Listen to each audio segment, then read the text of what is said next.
Hi friends. Okay, so I know I'm going on live a little bit later in the week, but I feel good about this one. I'm excited to share because I feel like it's been coming up multiple times with multiple people, and I don't know if it caught the beginning of this, but that's right. I'm gonna keep going.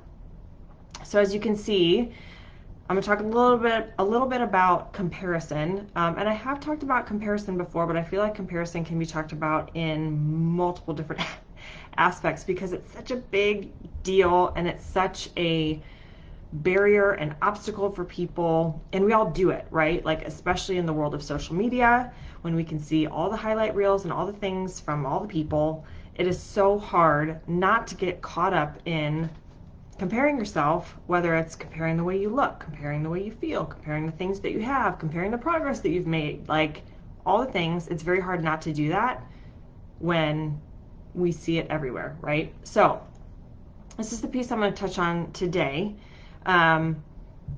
Is let's call it comparing apples to apples. All right. Now, I have caught myself doing this multiple times. I have talked to multiple clients this week of really dealing with the exact same thing, where we get this feeling of I'm not as far as I should be, or I'm not seeing the success that I should see. I am just feeling lesser than. And when I ask them why, or even ask myself why, like, why am I feeling like this right now? Okay. And I ask them why, the answer is often, well, because all of my colleagues are experiencing this level of success where I'm down here, or all of my, I've seen all these other coaches do XYZ thing and I haven't gotten my email marketing off the bat, right? Like we just go right into comparison mode of, and what I want you to see here is we don't feel lesser than until we compare ourselves to the people out here. Okay? And you've heard me say this before, hopefully, unless you're watching me for the first time, but nobody's great at everything. Nobody's perfect. So where you might be looking at someone who has solid email marketing, or their copy's just great, their graphics are great, their images are great, and all their whole social media marketing presence looks just so amazing, and every time you see it you have like marketing envy, and then you look at your website and your email marketing, if you even have it, and you're like, I'm just the worst. Like, do we not say that? Like, comment below if you have ever said that to yourself in some form or another. Maybe not in that verbiage because you're not me, but comment below if you have seen that. Even if you're watching the replay, you can hit #replay.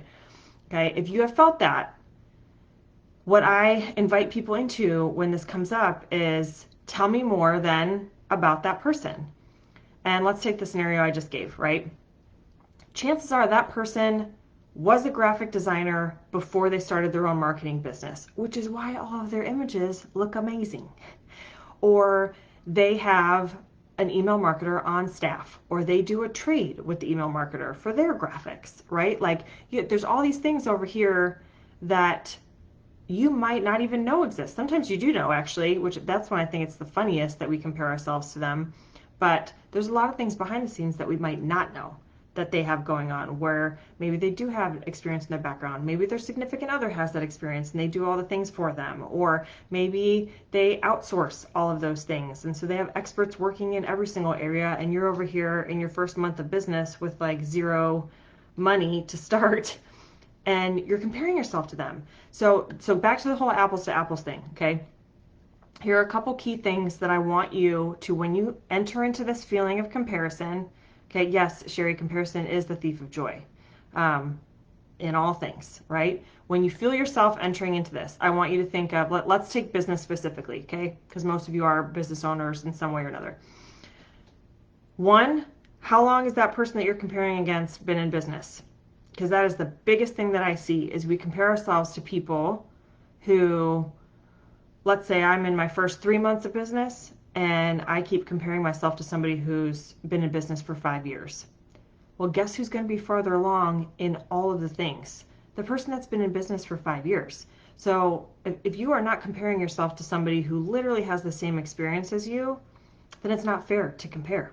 It's not fair to beat yourself up about it. Okay, so that's one thing, time frame. The other thing can be funding. So there's a lot of people that start side businesses while they're still working full time. So they still have solid, stable income coming in, and they build up their business on the side. That's very difficult to compare to somebody who just straight up jump ship and is like, I'm going all in and let's do this, right? And you just got to scrap and figure it out. There's a very different, when you have different financial backing, you can do different things, right? Like the person without the financial backing needs to get way more creative in gaining some of those same assets. So don't compare yourself to each other when somebody has more financial backing. Let's even talk about situation, okay? And I'll use myself as an example. I have gotten caught up in seeing people, like either going to every networking event or signing up for everything available that you can do on social media or putting yourself out there, or they're always out there posting or whatever. I just feel like I see them everywhere. But they maybe are single, or maybe they don't have 3 small kids at home, or maybe they're the sole breadwinner and their spouse is watching the kids, right? So I am a working parent. My husband is a working parent. We have 3 small children at home. I am not going to physically have the same number of hours as someone who is not a parent with a working spouse in the same household, right? And I should say parent of small kids, because you might have a parent of older kids that are more self-sufficient and they might have more time to do things. They did not have the same time when they had small kids in the house. Now don't hear what I'm not saying. I'm not saying I'm making excuses for not being farther along. What I'm saying is when I get caught up in comparing of like, oh my gosh, I'm not doing as much as XYZ person that I see everywhere, is our life situations are different. And so I physically do not have the capacity to produce the same thing that they do. So it just allows me to have more grace on myself with where I'm actually at. Okay? So I really want you to keep those couple things in mind. Comment below if there's anything else that you can think of that will help people filter differently. So Sherry also says, know yourself, know your brand, know your mission, stay true to that. Don't look to the left or the right, just do you. I love the don't look to the left or the right. I've used that a lot. And yes, there's a lot of shiny object syndrome happening right now of all the content that is being put out there right now, because we are all virtual. There's great content out there. There are great freebies. There are also not great freebies. And even with the great freebies, that's hard to say multiple times in a row, it still takes up your time, right? I had this conversation with somebody today.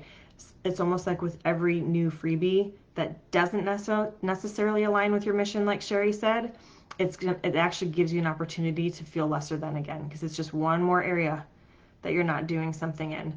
And so let's take marketing as a whole, right?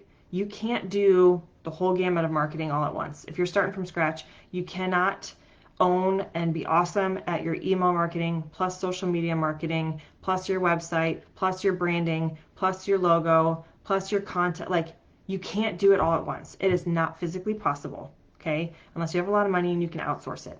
Then maybe, okay? Most of us do not. So what are you going to tackle first? What's going to bring in the most clients? What is going to be most direct to the mission that you are figuring out, right? Pick one piece. It's just like a computer. You get a new computer or whatever, your current computer. You can't download every single program that you need all at once. It'll crash the computer. But you can download one at a time and it'll work great, right? So it's the same thing with all the things that we want as part of our business or that we want to be great at. And so if you have not had enough time in your business to give yourself the space to do that one at a time and feel good about it, then again, take a step back, take a deep breath, and give yourself some grace on, I will get there. I'm doing well with what I have. I just need to be in this longer. Like, I need to be farther down the timeline. Stop beating yourself up over here at the beginning. Okay? You'll get there when you're farther down the timeline. Look at all the successes that you've had already. Look at the things that you have done well. Don't keep worrying about all the things that you haven't done yet. Or don't keep worrying about the things that you don't do as well as XYZ person, for all the reasons that we already talked about today. Okay? So I hope this encourages you. I know this one was a little bit longer than I normally do, but I feel, you'll learn this about me if you don't already know, I feel very strongly about comparison and what it can do to us and how much it stops us in our tracks, and how much of a roadblock it brings up for people. So I talk about this a lot. I talk about it a lot and work through this a lot with people in coaching, and mostly because I've had to for myself. Okay, and on a continuous basis, because it will always continue to come up. So let me know if there is something I can help you with on this. If something comes up for you, comment below. I'd love to help kind of work back and forth on that. But I do hope this encourages you, and I will talk to you all soon. Have a great rest of your week.